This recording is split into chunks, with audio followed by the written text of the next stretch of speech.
வணக்கம் வியூவர்ஸ். பொதுவா வரிசையில நின்னுதான் பக்தர்கள் பகவானை தரிசிப்பாங்க. ஆனா பக்தனை பாக்குறதுக்காக பகவானே திரும்பி நின்ன அதிசயம் இங்கதான் நடந்திருக்கு. 15ஆம் நூற்றாண்டுல கர்நாடகாவில வாழ்ந்த மிகப்பெரிய வைணவ பக்தர் கனகதாசர். இவர் ஊர் ஊரா போய் இறைவனின் புகழை பாடுறதையே முக்கிய தொழிலா வச்சிருந்தாரு. ஒரு சமயம் இவர் உடுப்பி கிருஷ்ணர் கோயிலுக்கு வரும்போது தாழ்ந்த குளமானதால மூலவரை பார்க்க அனுமதி கிடைக்கல. இருந்தாலும் கவலைப்படாம கருவறைக்கு பின்னாடி தங்கி இறைவனை நோக்கி ஓயாம பாடிட்டே இருந்தாரு கனகதாசர்.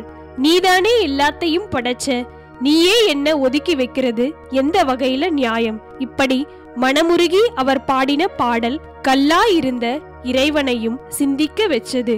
அதனால அதுவரை கிழக்கு நோக்கி நின்ற கிருஷ்ணர் கனகதாசருக்காக அப்படியே திரும்பி மேற்கு நோக்கி நின்னாரு. கனகதாசரும் கண்ணார கிருஷ்ணரை பார்த்து ஆனந்தம் அடைஞ்சு தனக்கு பிக்ஷையா கிடைச்சதையும் இறைவனுக்கு படைச்சாரு. அடுத்த நாள் கோயில திறந்ததும் பூசாரிகள் கிருஷ்ணர் விக்கிரகம் முழுதா திரும்பி இருக்கிறத பார்த்து ஆச்சரியம் அடைஞ்சாங்க. அப்புறம்தான் கனகதாசரின் மகிமைய புரிஞ்சுக்கிட்டு அவரை கோயிலுக்குள்ள கூப்பிட்டு மரியாதையும் செஞ்சாங்க. இப்பவும் உடுப்பி கிருஷ்ணரை நாம கனகதாசர் தரிசிச்ச 9 ஓட்டை கொண்ட பலகனி வழியாதான் பார்க்க முடியும். அன்னை யசோதையின் தயிர் கடையும் மத்த பிடுங்கிட்டு ஓடும் கிருஷ்ணரின் இந்த சிலை வடிவம் அவரது மனைவியான ருக்மணியின் வேண்டுதல்கள் படி விஸ்வகர்மாவால படைக்கப்பட்டது. கிருஷ்ணர் பக்கத்துல இல்லாத சமயங்கள்ல ருக்மிணி இந்த விக்கிரகத்திற்கு பூஜையும் செஞ்சிருக்காங்க. பின்னால கடற்கோளால துவாரகை மூழ்கிடுச்சு. ஒரு சமயம் துவைத்த ஆச்சாரியாரான மத்வர் ஒரு கப்பலை புயல்ல இருந்து காப்பாத்தினாரு.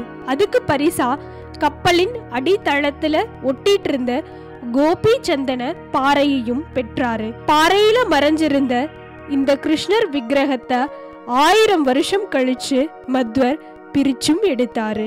இதுதான் உடுப்பி கிருஷ்ணர் கோயிலின் மூல விக்கிரகமா இன்றளவும் வழிபடப்படுது.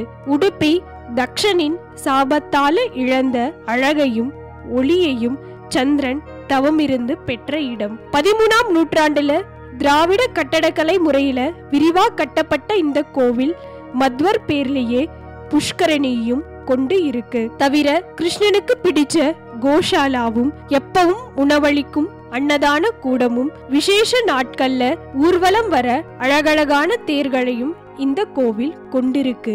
மொத்தத்துல மாயக்கண்ணன் முற்றிலும் சரணடைஞ்ச தனது பக்தர்களுக்காக என்ன வேணாலும் செய்வான். இதனோட சிறந்த உதாரணம் தான் உடுப்பி கிருஷ்ணர் கோயில். இன்னும் இந்த மாதிரி ஆன்மீகம் சம்பந்தமான உண்மைகளை தெரிஞ்சுக்க மறக்காம டெம்பிள் ரகசியம் சேனலை சப்ஸ்கிரைப் பண்ணுங்க.